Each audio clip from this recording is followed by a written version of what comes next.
Ne, wenn einer uns fragt, wie lange braucht ihr für eure Tollen? Also wer das nicht weiß, der kennt die Baseballs nicht. Basti, das war ein Schenkelklopfer. Hit me baby one more time. From the head, hit me baby one more time. From the head, hit me baby one more time.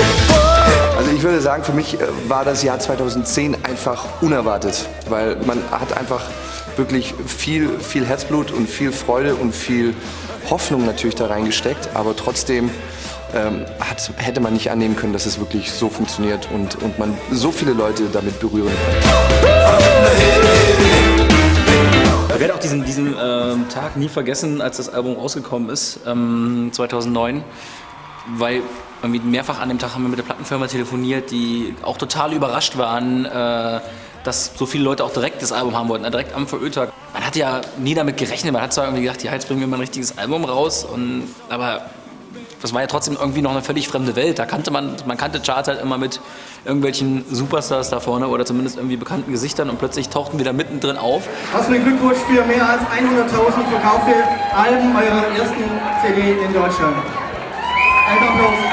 Das war natürlich schon ein Wahnsinnsding, vor allen Dingen ja, die ganze Reise bis dahin hat ja so gut 2 Jahre gedauert. Jetzt so zu sehen, dass die Leute das auch wirklich so annehmen und so viel Lust darauf haben, das war natürlich großartig. Ja. Ich möchte einen Hufeisen haben. Habe ich eben gerade runtergenommen, frisch runtergenommen vom Pferd. Naja, wenn das mal kein Glücksring war. Also wir haben gerade von einem ganz netten Herrn aus Hamburg dieses Hufeisen geschenkt bekommen.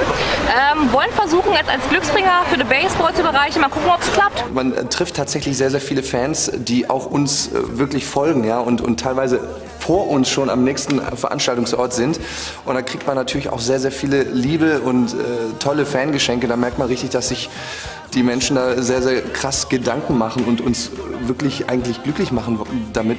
Da ist man so ein bisschen peinlich berührt, weil man nicht so richtig weiß, warum hat man jetzt da irgendwie was verdient, dass man da jetzt irgendwelche Geschenke kriegt persönlich so. Ihr habt ein Ticket gekauft, ihr seid irgendwie teilweise durch die halbe Welt geflogen, um zum Konzert zu kommen und bringt dann noch Geschenke mit. Also eigentlich müssten wir euch was schenken. Und jetzt haben wir eben gedacht, wir wollen euch gerne das Glück weitergeben, weil wir hatten ja das Glück. Also vor allem kann ich mich tatsächlich auch gut daran erinnern, dass die Manu oder die Thea, ich weiß nicht, wer das jetzt nochmal gesagt hat, aber dass wir wirklich darauf achten müssen, dass wir es richtig rum aufhängen. Daran kann ich mich auch sehr gut erinnern.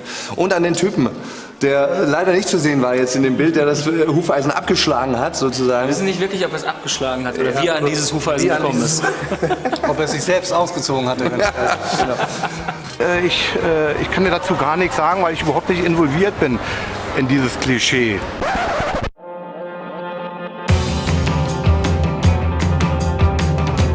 Wir machen tatsächlich Musik, weil wir es lieben, weil wir gerne auf der Bühne stehen.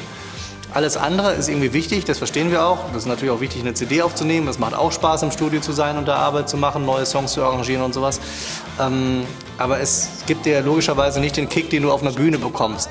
Wir haben uns, glaube ich, immer, und deswegen ist die Frage, glaube ich, schwer zu beantworten, wie Konzerte ablaufen oder was das mit uns macht. Wir haben uns immer versucht, beide Optionen offen zu halten. Einmal natürlich so ein bisschen so in aller Bescheidenheit diesen Erfolg aufzusaugen mit vielen Leuten, die vor der Bühne sind und die alle jubeln, aber auch in kleinen Clubs weiterzuspielen, dass wir da eben das Gefühl für den Rock'n'Roll und für die Intimität von Rock'n'Roll nicht verlieren. Es ist schon so, dass man natürlich so viel unterwegs war, dass man eigentlich kaum die Zeit hatte, irgendwie zu Hause Teil am Leben der Familie so zu haben.